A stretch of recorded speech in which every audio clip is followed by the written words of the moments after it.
এই যে প্যাংগং লেকের ধারে আছি আমরা এখন। এই দেখো এখানে একটু লেকের জল দেখতে পাচ্ছ, এদিকে পাহাড়, বরফের পাহাড়, এই লেক। এই যে কি অসাধারণ দৃশ্য, নিজের চোখে না দেখলে পরে বিশ্বাস করা অসম্ভব ব্যাপার। আমি জানি না ক্যামেরায় বোঝা যাচ্ছে কিনা, জলের কালার, কত ধরনের নীল রং। এখানে হালকা ওই টার্কুইজ ব্লু যেটা বলে সেটা, তার পিছনে একটু ডিপ, মাঝখানে আবার একটুখানি আর একটা অদ্ভুত ধরনের নীল রং। মানে বোঝাতে পারবো না, এত সুন্দর কালার।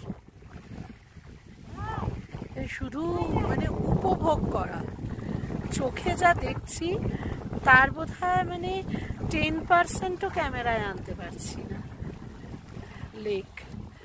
লেকের কোনো শুরু শেষ নেই। ওই যে দূরে বুবাই, চন্দন কাকু, সোনাই রাই সব, মানে কি অসাধারণ, কি অসাধারণ।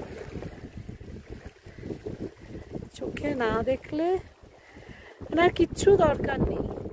এখানে এসে শুধু ঘন্টার পর ঘন্টা চুপ করে বসে দেখা যায়, আর কত ধরনের জলের রং তৈরি হচ্ছে, ভীষণ সুন্দর, অসাধারণ।